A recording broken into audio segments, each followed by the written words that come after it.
Alright, what is going on, everybody? I'm back. It's been a long time, I think about 9 months since I made a video, um, especially about this. It's been about 9 or 10 months. As you can see here, this is gameplay from the mod.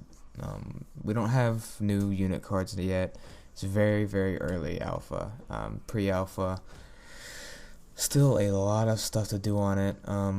Mainly, all that's really in right now is Rohan and Isengard. We are currently in the works with Mordor and Gondor. Gondor, in particular, is much closer than Mordor. Mordor has a lot of big, scary siege things like trolls and the like that take a lot of time to do, and get working the way we want it to work in game. So it'll be a while. So just to kind of get that out of the way, actually, when will we be done? I'm sure somebody's gonna ask this if they already haven't. We don't know. Unfortunately, we aren't fully aware. We can't even give you a definite time frame because of just because of the way the project is. It's a very large project. Takes a lot of time. It's very difficult to tell. We've talked about it amongst ourselves, amongst the dev team, of when exactly we want it, like a deadline or a time frame in which we want it done. We have a hard time coming up with one. We were hoping to get an open beta out before the end of this year, but it's looking like it's definitely not going to happen. We still haven't even gotten the campaign up and working yet. We have it split up. We have a lot of things up and going, but it's definitely nowhere close to open beta.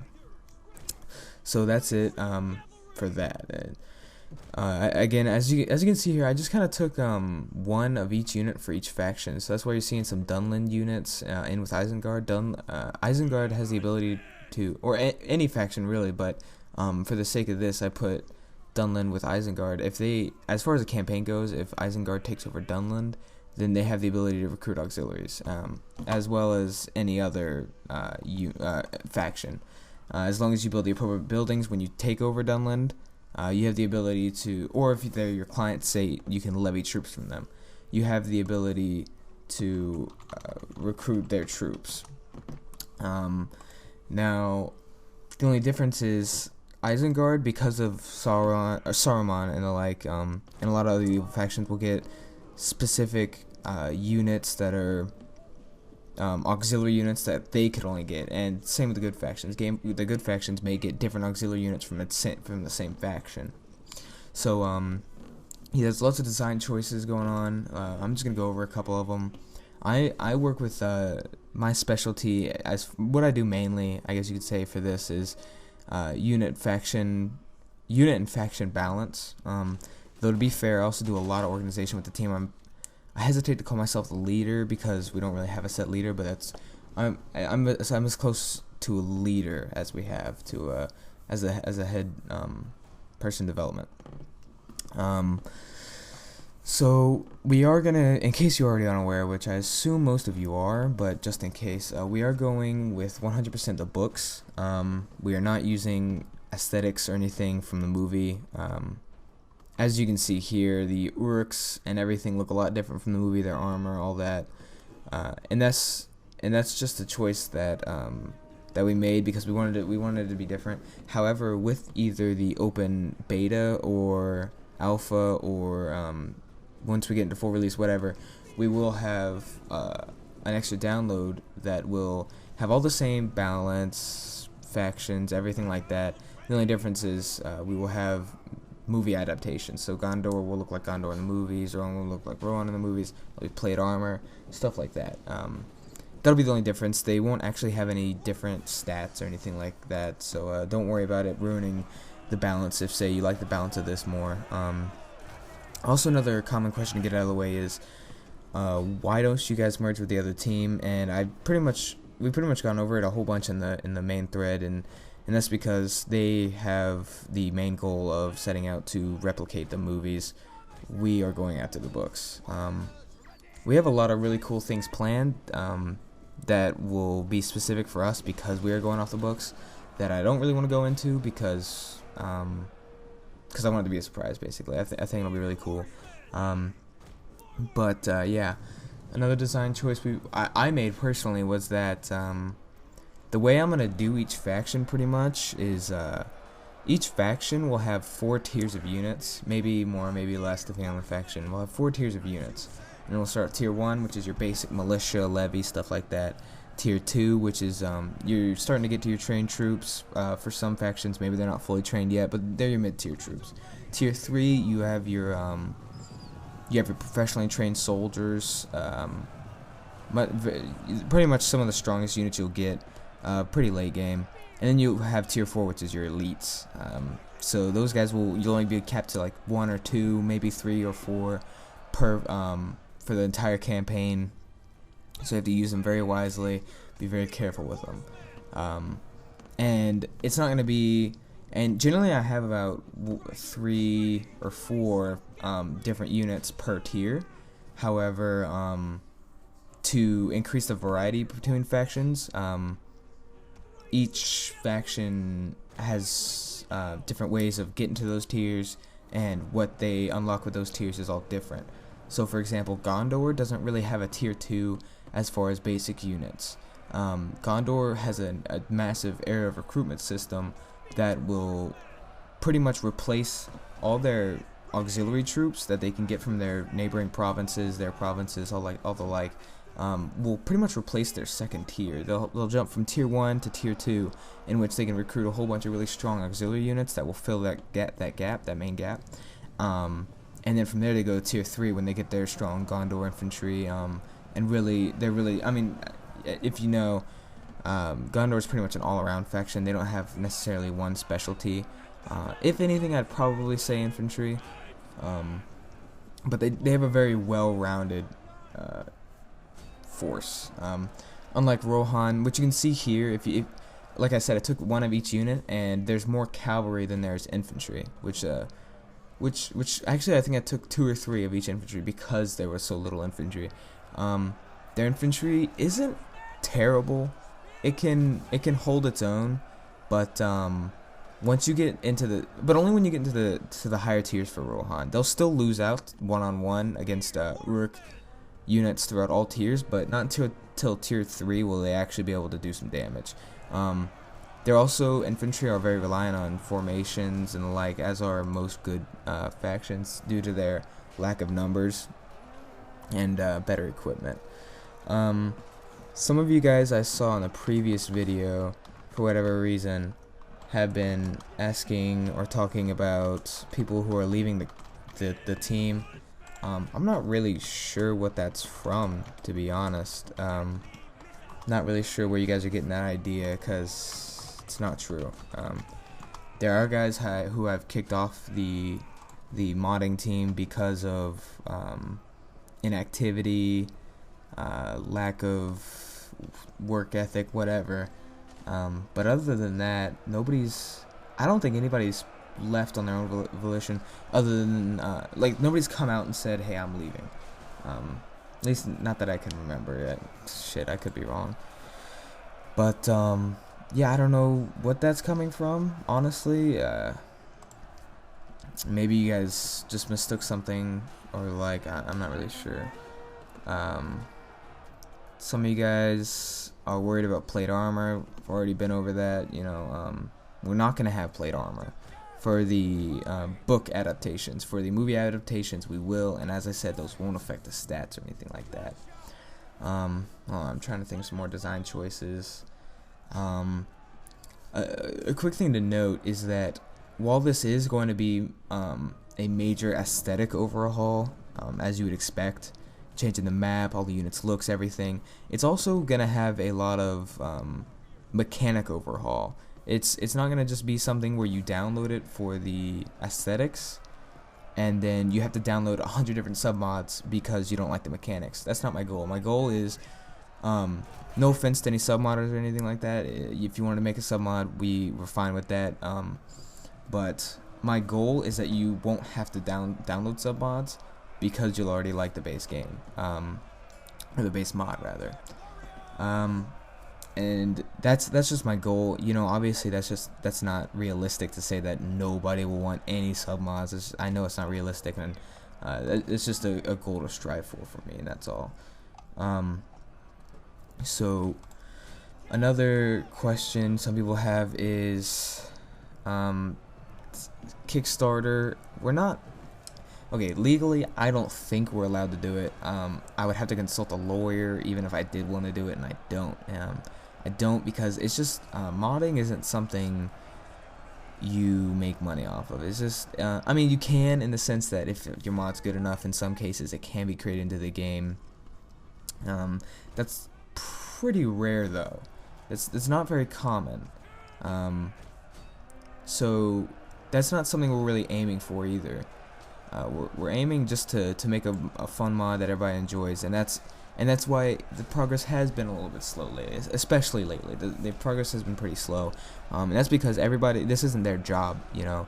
They all have their own timelines. A lot of guys have school, work, stuff like that. So you can't really expect us just to work, you know, fucking snap your fingers and we just get to work. Yes, okay, you know, it's just not that simple. But other than that, there's also legal matters. I believe that we can't make money off of modding because of the fact that it's CA's engine and CA's game. But like I said, none of us are really interested in that either way, or at least I'm especially not. Also, a lot of people have problems with some of the vanilla things, like saying like siege battles suck and the like. We can only do so much. We can't really change a lot of the freaking vanilla things. If we could, they would have already been changed. You know, it's just not that simple. We can't do it a lot of the time. Sorry. Another thing that people are asking about is campaign editing. Is it possible? Blah blah blah. Yes and no. We aren't entirely. We're looking into it. Our team, we're all, pretty much the whole team keeps an eye out. Just looks around for it. We have made a little bit of progress, but I don't think we're gonna be able to get to it until CA releases official tools. And that's just the way it is. There's no getting around it. Or there may be, but it would require a ridiculous amount of work that just isn't worth it in the end. Now the question arises, if they never release the tools, what will we do? Well, we're not entirely sure. I would like to continue with the project, but there's no, there's no guarantee that the rest of the team will. Another question that people are having is, why are you guys moving to the next Total War? A lot of people think it's stupid that we're doing it. A lot of people like it. Yes, we are. In case you didn't know, we are gonna move to the next Total War, but not until it's very ready to be modded. It's not gonna release and we're gonna just snap our fingers and we're gonna stop with the Rome 2 modding and just go straight to it. Not only does it not work like that, we don't want to do that. We are going to wait until it's very moddable. The PFM's up to date, everything like that. If you don't know what PFM is, Pack File Manager, it's pretty much the main tool that modders use to edit a lot of the stats and everything on units. And until we can import models, custom made models and stuff, we can't really do anything with it.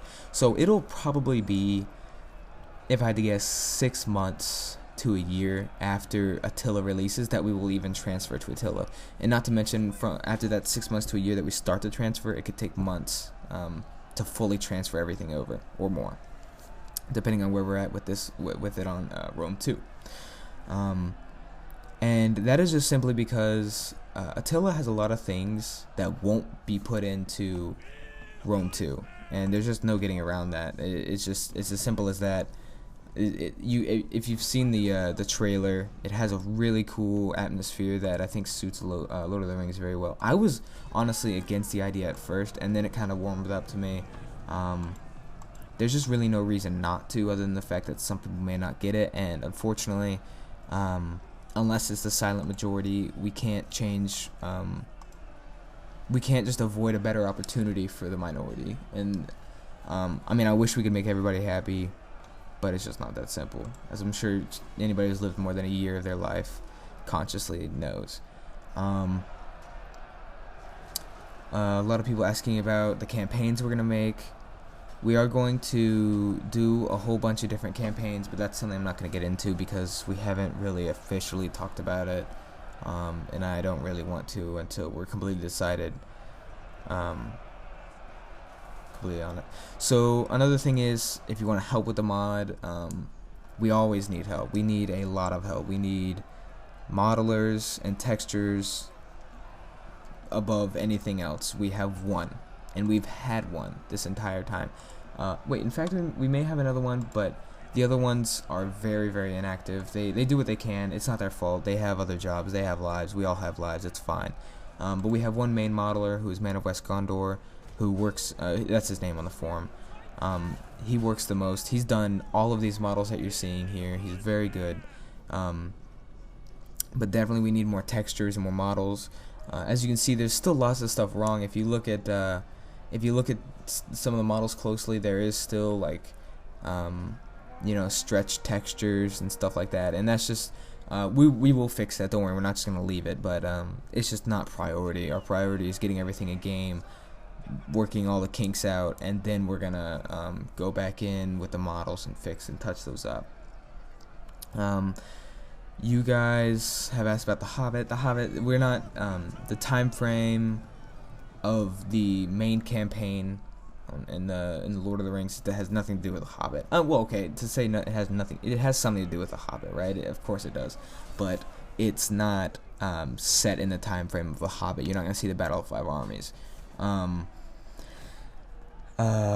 Revamped graphics is another thing this guy mentioned in the comments. Yes, I've looked into that. We can't really we can only change the graphics so much, like adding filters and stuff, really. I've talked to a couple people who seem interested. I tried to contact the guy from Jim. He never responded, but that'd be really cool if he happened to see this and responded. A lot of you guys ask about the mod friendliness of Rome 2 compared to Medieval 2 and Rome and all that good stuff. It's definitely not nearly as mod friendly. In Medieval 2, it was all text based pretty much, and you could easily go in and change it without knowing much at all, really. Rome 2, you have to, I wouldn't say you have to know a lot, but you have to know your way around the programs and stuff that you have to use, especially to make complicated changes, and you have to know scripting language.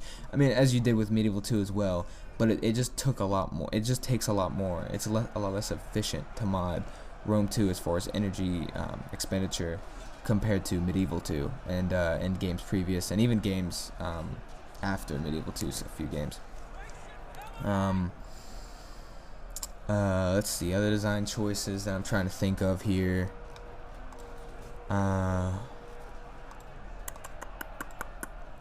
So yeah, I mean, The Hobbit, I'm not gonna give anything away, but we may be doing a separate campaign based on other timelines. That's a possibility. We haven't fully decided. You can, again, most of what I'm saying here, you guys could go on the forum and look at anyways. I'm just trying to give you guys a rundown, everything that's happened so far. If you browse our forum at all, you also know that we are having a name change due to legal reasons. And I guess that brings up another question of, are you guys in legal trouble? Will you guys be in legal trouble? As far as I know, we are not currently in legal trouble. However, due to copyright issues, we are not allowed to put this on the Steam Workshop. So I'm going to say that again.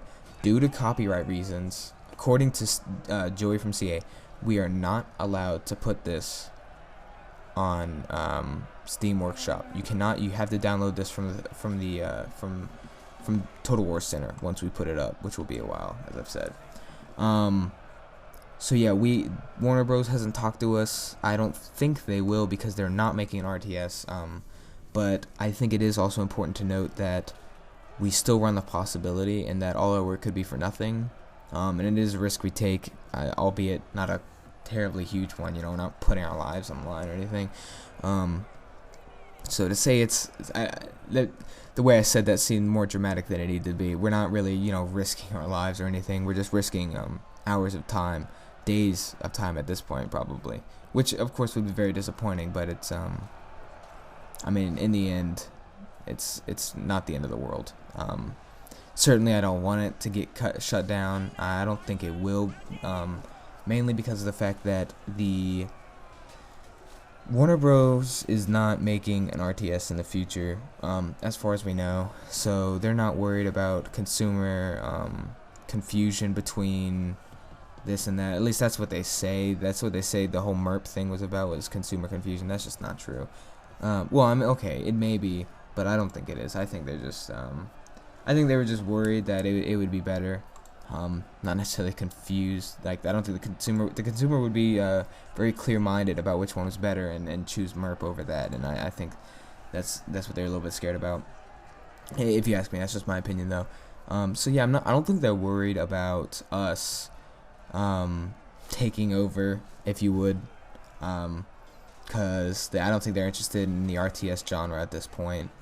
In the future, it's very possible. But we are changing our name to just try to get a little bit more on the down low. We don't want any trademark points in our name. You can actually go and vote on the thread.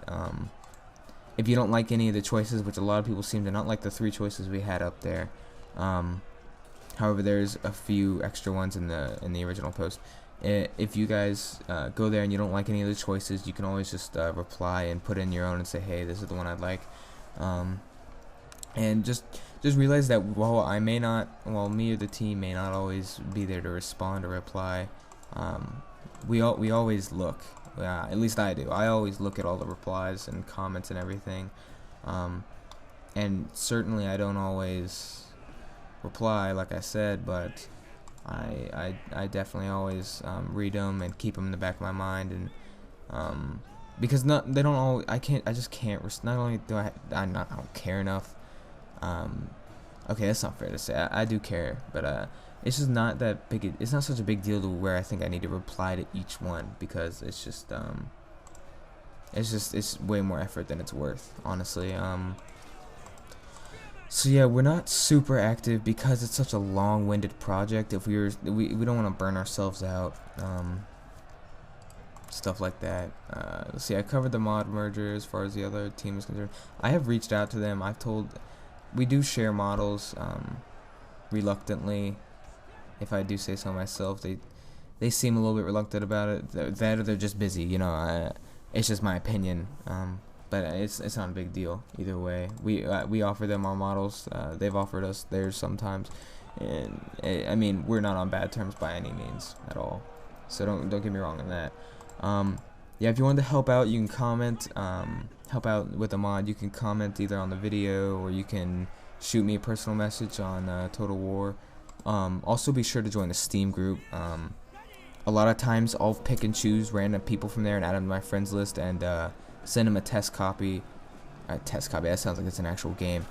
Send them a download link to the beta, or I'm sorry, pre-alpha version of this, and we'll maybe a few times we've had big test events where we have 8, 12 people playing at once, all testing out, looking for things to fix, balance issues, model issues, stuff like that.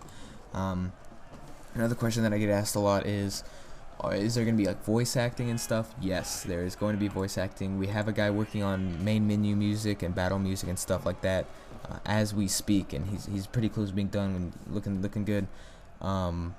We do have another guy working on voice acting for orcs and dwarves, I believe. I could be wrong about that, but I'm pretty sure orcs. Also, if you just want to help out with lore and stuff, you can always just comment and talk around with other people on the forums. So yeah, I think that's just about it. Excuse me while I try to think if there's anything else, just because I want to be able to cover it. Oh yeah, a lot of people ask about naval combat, what that's going to be like. It's pretty much just going to be as best as we can make it on Rome 2. I personally do not enjoy the Rome 2 naval combat at all. I really dislike it, actually. But I also think it may be the best one for this current time period, as far as the relation between ancient naval warfare and Lord of the Rings naval warfare. it's probably the closest we can get in any Total War series as far as actual naval battles go. So yeah, it's going to be cool. It'll add a new element to a lot of factions.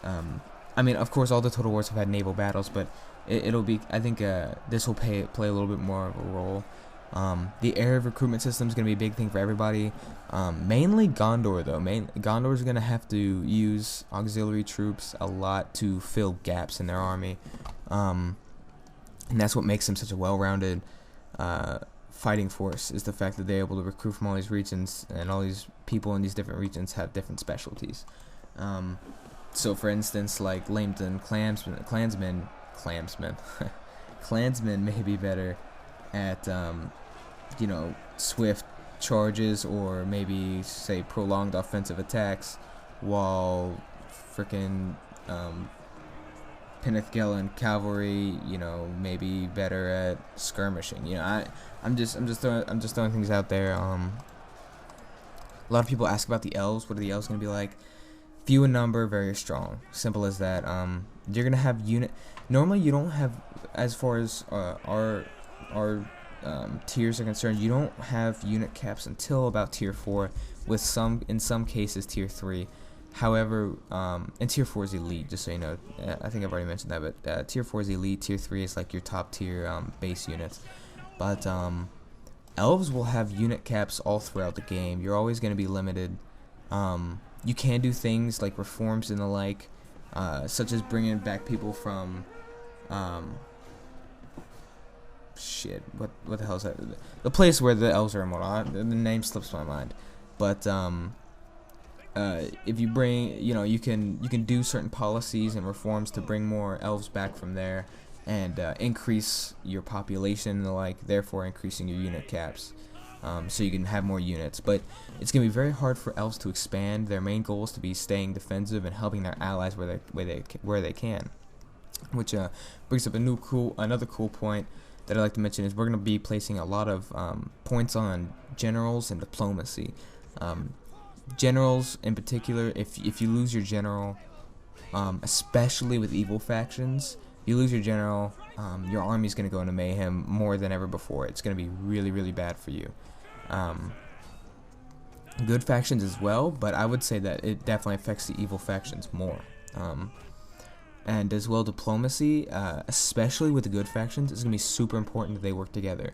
They will start off on peaceful terms, but you still can, and it, especially with like between elves and dwarves, it's not particularly hard for some of them to slip into negative relations.